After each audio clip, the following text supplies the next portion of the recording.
sound of mortars. His many months in Afghanistan had taught him the difference in sound between outgoing and incoming mortars and various artillery. These were distant mortars, so he knew that it wasn't friendly fire.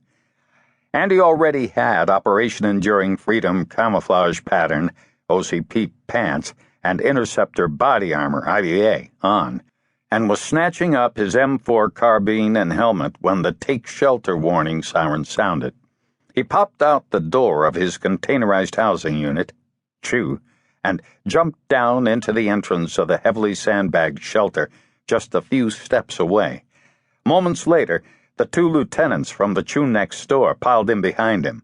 One of them took the precaution of scanning the floor and walls of the shelter for scorpions with a flashlight. He found just one, and stomped it without comment. The mortar rounds started to come in, with a succession of sharp blasts that shook the ground. There were about 20 impacts, arriving in a span of 10 seconds. They could see the flashes of the explosions reflected on the wall opposite the doorway. The closest round impacted about 100 feet away, close enough that shock waves could be felt. As the rounds came in, Andy Lane said a silent prayer. He knew that only a direct hit would endanger him, but it was still unnerving since he had less than a month left in country. "That may be all she wrote, sir," said one of the lieutenants dryly. Lane agreed. "You're probably right. Just another shooting scoot deal." At the far side of the forward operating base, FOB, they could hear the echoed commands from the arty boys, and then the deep-throated crumps of outgoing mortars. They sounded like big, 4.2-inch mortars, just 3 rounds. And he marveled at how quickly the counter-battery radar team could pinpoint the insurgents' firing location and direct return fire. Less than a minute after the enemy rounds impacted, the reply was sent, no doubt with considerable precision. It was no wonder that the mortar duels with the jihadis had become less frequent in recent months. As they waited for the all-clear horn, Andy leaned against the sandbag wall and stretched his calf muscles, more out of habit than because of any stiffness.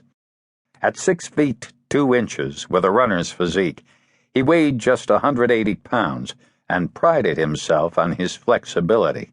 When doing PT with his units in garrison, he was always among the most limber. The next morning, along with dozens of his fellow fobbits, Lane did a bit of gawking at the damage done by the mortars. It actually wasn't much. One round had shredded the corner of a CHU, and another perforated a tent with dozens of small holes, the largest about 3 inches across. All the rest of the mortar impacts had no effect, leaving only black marks on the ground and some scattered shrapnel. A couple of the newbies to the FOB posed for pictures in front of the damaged CHU. "So what? Big deal," Andy muttered to himself as he walked to the company headquarters.